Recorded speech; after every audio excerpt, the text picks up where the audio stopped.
But yeah, this is the Thuggee. So Okay, I read a prompt from ChatGPT. Yeah.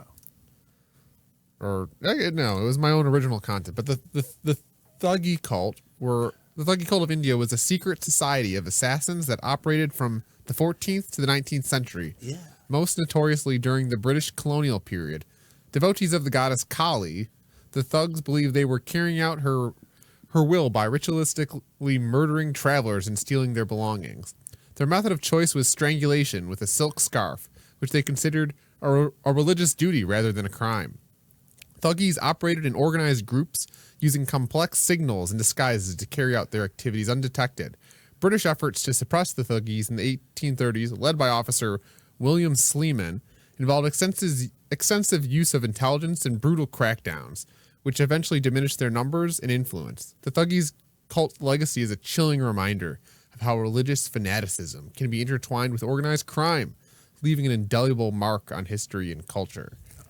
It's a really interesting thing to research, because like that blue lady you saw earlier, that was Kali, the death goddess. I'm like, personally, I'd rather have the devil than this lady. She is. Look at that.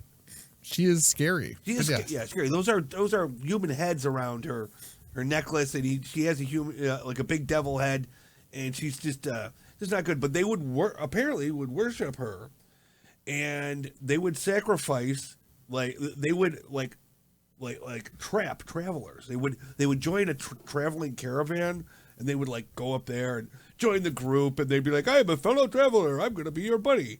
And then, like a little further journey, somebody else would come along, and they would, it'd be like, "I am but an old man, and this is my daughter whose bosoms are so large. Can you take us on your journey?" And then they would join up. But what they didn't know is that they would get to know these people, the merchants and stuff. But then, in the middle of the night, they would garrote them. They would take them to a place where there would be more Thuggees would come in, and they would strangle them. With their heads. That's why the goddess is wearing heads. Now this is the odd thing. They're both Hindus in it and Muslims, they said. But they said that the reason that they didn't shed blood because it was against the religion.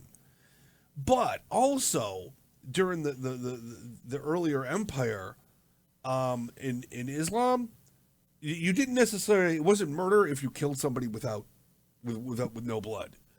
So legally, it was legally like they thought they were doing okay by their religion. So they're kind of straddling the line between the law and religion. Yeah, and it's just another thing when you research them, different people have different ideas. Some people think they were totally made up by the British, which I don't believe. I think it was a little bit of both. I think a little bit of it was the British were just using them as an excuse to crack down, but I do believe that they were genuinely criminals and thugs. Criminals, but it was all done in a religious way. It's kind of like a cult versus religion. What was their why? Why were they killing random travelers just because of they're worshiping Kali? That was a way of worshiping her. That was that was what the British said. That was just a way of worshiping. But I think it could have been they were just regular criminals who, like say the mafia, they have different religious things they do, and they would just. There's money to be made. Murdering merchants paid. Yeah. It paid too. Paid well, yeah. And it paid, it paid well. But it is a really creepy cult, and that it was, one of these secret deals that would be like you wouldn't know who was in it. I see. So it was kind of like what's the name of that? The Freemasons kind of meets the Jones guy with the punch. Yeah, but they were more evil. Yeah, because they were directly. They made no bones about it. Like, we're here to kill people. It wasn't like, oh no, we killed people. At least they were transparent about it. You know, it'd be one thing to be saying one thing and doing the other, but here's a group of the thugs. They look like gentlemen. Yeah. And the thing is, you would join. They would join different caravans of people, and they would find like strangled bodies. Like the British would find strangled bodies, and like later they were like cut up and stuff. Like they would do weird rituals with them and stuff. That's what I think. Western society, we have a different relationship to death of the human body than other cultures. We seem very kind of out of touch with. I guess we're a civil society now, but I think historically different societies have different kind of perspectives of death and murder and I think it's just crazy living in 2024 how kind of detached we are from the hardships of life. We have the modern amenities and we're not exposed to the graphic brutality of the human existence on this piece of dust we call Earth. But it was like also but also there are people who say that a lot of the Thuggee could have just been over exaggerated by the British press and the British.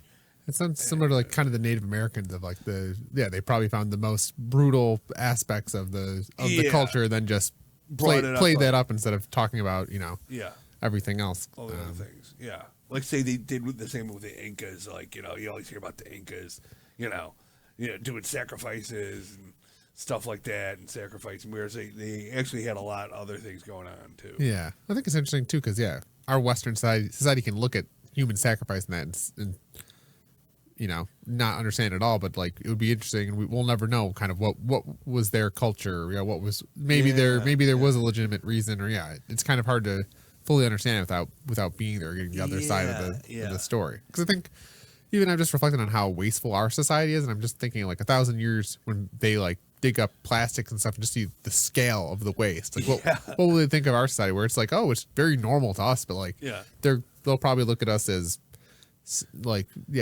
as brutes and barbaric when they really just love see their plastic cups. They love their one-use disposable plastic cups because it's but we're in it, so we don't really even think much about it. But what's the big why? Why should people even care about the Thuggee? What is it? What is their historical importance? Well, the term thug comes from there. So I see. So it's an English word of the we all know what a thug is, but this is the root of the thug. And the idea of like maybe they weren't exactly what history told us. Maybe they were just people were just pain in the asses to the British.